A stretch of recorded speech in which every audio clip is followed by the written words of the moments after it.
Okay, so one of the things I want to achieve with this show is empowering the viewers to be better informed and better involved. Good. We don't want to just deal with ideology. We all have a worldview that we come from and we approach every discussion and debate with. And anybody says they're completely objective and unbiased is deluding themselves only. What we want to talk about is the data, the facts, the evidence, and try and drill down on the truth. Love this. Okay. So what's the moving target in the climate change? Because truth isn't a moving target. It's discoverable. What's the data? The error that the alarmists made was to call it climate science, because science is always decided by empirical evidence. And what's empirical evidence? Simply hard data, measured data, physical observations. Objective. You can't argue it.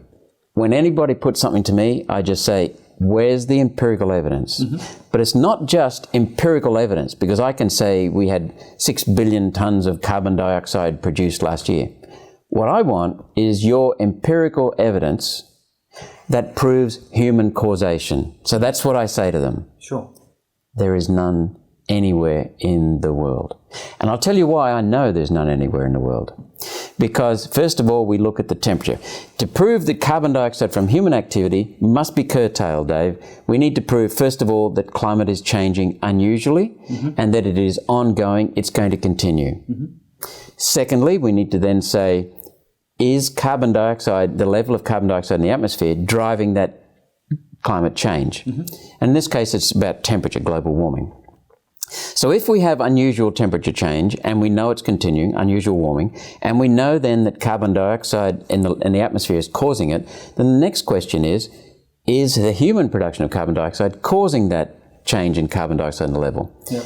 And then, if that's the case, then we say, okay, there's unusual warming, it's driven by carbon dioxide in the atmosphere, which we control. The next question, and the last question is warming detrimental? Every one of those has to be answered yes.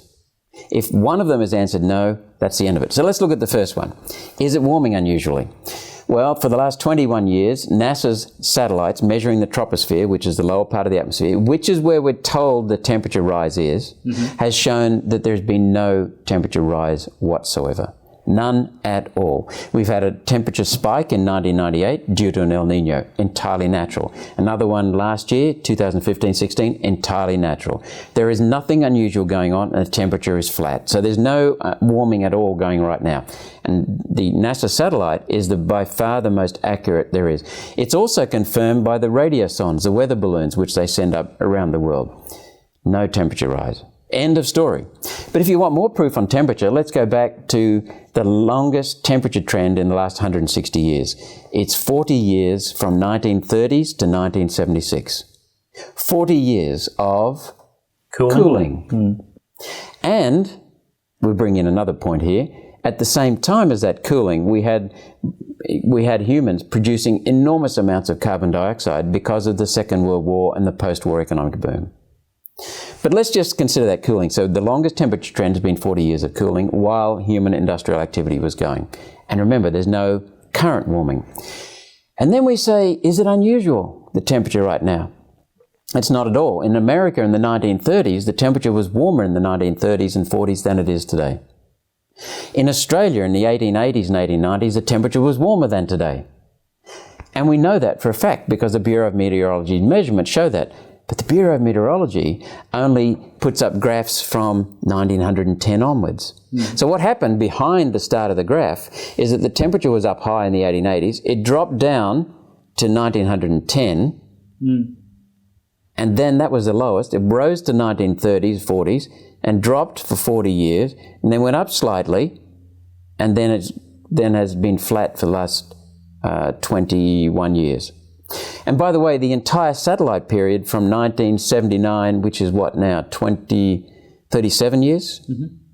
Sorry, 21, 38 years. The entire satellite record shows nothing unusual occurring. So we've now got nothing unusual occurring. We've now got the longest temperature trend has been 40 years of cooling.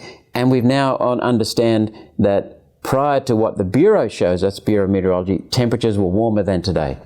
There's nothing unusual happening. And we also know that 1,000 years ago in the medieval warming period, temperatures were considerably warmer than today. How do we know that?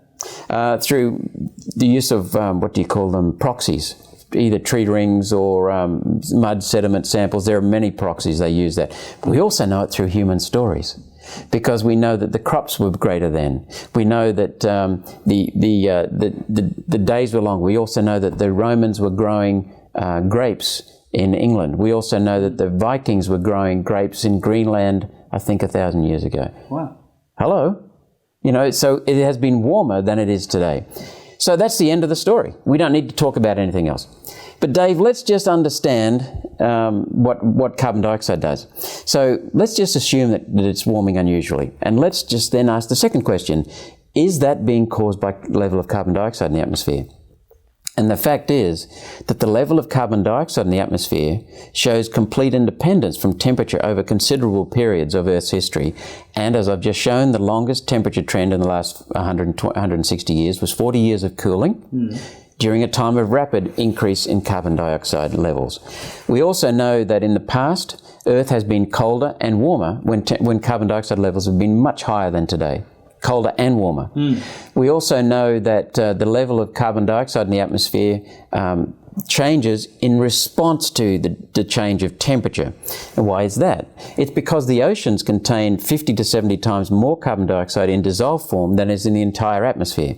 All you need, according to Henry's law, which is well accepted and proven since 1803, he shows that the level of carbon dioxide in the atmosphere depends in part upon the amount of carbon dioxide dissolved.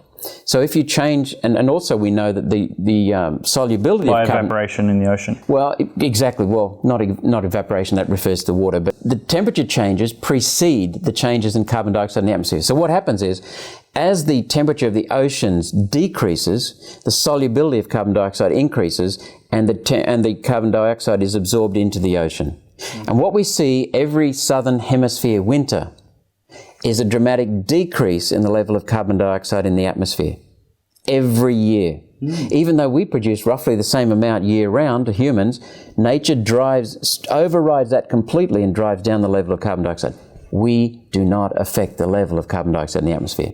So it's an effect, not a cause. Correct. The level of carbon dioxide in the atmosphere is an effect of carbon dioxide, of temperature, not a cause. So we now know that temperature is not unusually rising. It's not rising at all. We also know that carbon dioxide is a result of, not a cause of. But bear in mind that there are many studies around the world which shows that carbon dioxide is independent of, because, Dave, there are so many factors driving the level of carbon dioxide in the atmosphere. There's not only the temperature of the oceans, there are various climatic factors, there are various organic factors, bioorganic, plants and animals. And humans can't even measure that accurately yet. But one thing's clear, we are not affecting the level in the atmosphere. So how do we know that? Well, if you look at, by the way, before we move on to that, there's also a NOAA satellite, which no one talks about. NOAA stands for? National Oceanic and Atmospheric Administration, America's equivalent of the Bureau of Meteorology. Now, that satellite measures the long-wave radiation leaving the Earth. Now, that's the radiation that comes from Earth's surface and that the IPCC and the CSIRO says is absorbed into the carbon dioxide and retains the heat in the atmosphere. So what they're saying is, as the level of carbon dioxide increases, it absorbs more long-wave radiation, and so it retains heat in the atmosphere. The funny thing is that the National Oceanic and Atmospheric Administration satellites show that an increase in long-wave radiation leaving Earth's atmosphere. So in other words, despite carbon dioxide increasing, it's not trapping extra carbon dioxide, it's trapping less. So that questions the whole premise of the trapping. But then let's look at the next question. If it's warming and if carbon dioxide the level of carbon dioxide in the air is significant, and they're not, then is our production of carbon dioxide driving the level in the atmosphere? And again, the answer is no. As I've said, every winter in the southern hemisphere, nature drives down the level in the atmosphere, and every summer in the southern hemisphere drives up, all because the southern hemispheres are greater in area than the north, by far, 50% greater, and so you've got massive absorption of carbon dioxide in our winter and massive release of carbon dioxide in the northern hemisphere summer.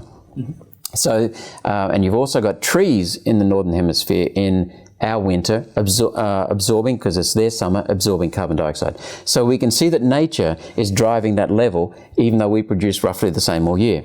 So the next one is, so on top of that, we've got the fact that in 2009 we had a global recession after the global financial crisis, and the level of carbon dioxide produced by human industry decreased. And yet the level of carbon dioxide in the atmosphere continued increasing. So there are multiple lines of evidence that shows our production of carbon dioxide has no effect on the overall trend in carbon dioxide and the level in the atmosphere. So what it shows quite clearly in the 2009 figures is that even if we put in place a carbon dioxide tax, it would do nothing, because nature continues increasing the level of carbon dioxide because of the massive volume and weight of the oceans.